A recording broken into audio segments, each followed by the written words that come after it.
Hi, welcome to Movie Review with Daniel. Today, we're doing a movie review on Netflix Coffee and Kareem. Beware, this movie review contains spoilers and criticisms. If you have ever wondered what Cup and a Half could be like reimagined by the director of Gunas, Tuba, well, it now exists and it is called Coffee and Kareem. The film has a lot in common with Tuba, especially right down to its play on word title. Yet, the script by Shemak, which made the blacklist in 2014, plays out as an R-rated riff on Erin Wicker's family comedy, and similarly high-concept send-ups of 80s body tropes from the 90s like Stop or My Mom Will Shoot.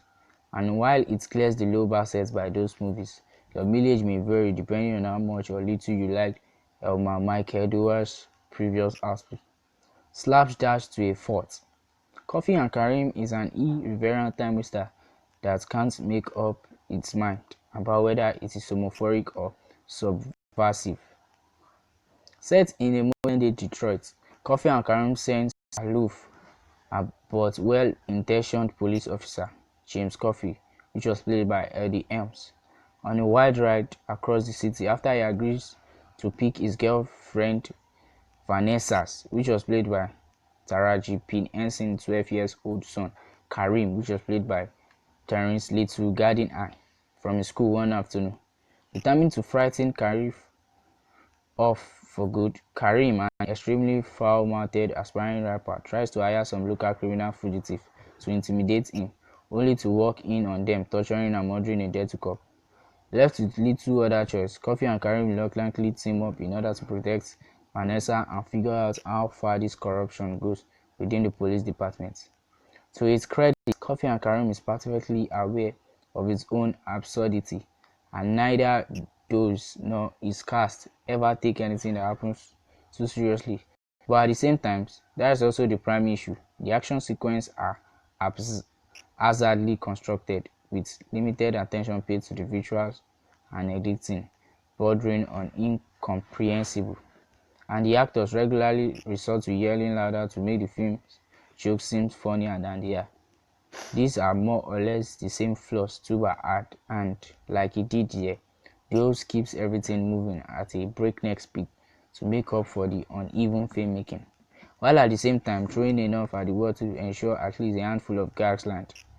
He's still guilty of turning to cheap humor as default though, whether it is the movie's comedically gratuitous bloodshed, Kareem advising Coffee to use homophobic threat to make himself seem stuffier, or a bonding scene between the leads as a stripper club, a detour which is oddly far less noteworthy than Stuba's visit to a strip joint. The similarity between Coffee and Kareem and Stuba don't end with their style and specific plot beats either.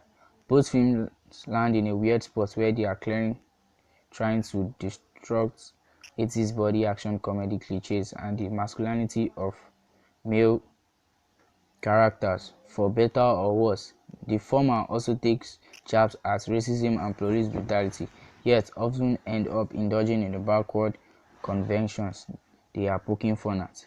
There's something inspired about the way Coffee and Karen makes the loud-mouthed half of his body do a literary juvenile, but it's still a one-note joke that runs its course fairly quickly.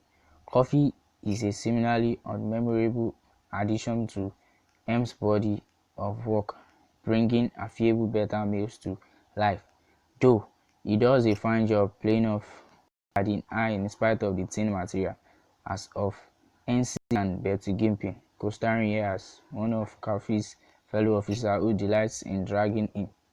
They make the most of those few moments where they are allowed to shine by going completely over the top for both good and bad. After Stuba disappointed at the box office last summer, it is probably for the better Coffee and Kareem go straight to Netflix from the get-go. Those has a cult following, largely thinking to go, that can enjoy latest offering from the safety and comfort of their house, where the barrier to entry is lower anyway. However, those who are frustrated by these previous movies like Stuba and Take Me Home Tonight will probably have the same problem with this one, and the directors continued habit of making films which seem unable to decide if they are modern takes on popular 80s genre or essentially 80s movie made in the present day. All the crass punchlines and comically excessive violence in the words can't disguise this unending confusion as Coffee and Kareem score. Thanks for watching today's review. Please feel free to hit the like and subscribe button and leave your comments in the comment box below.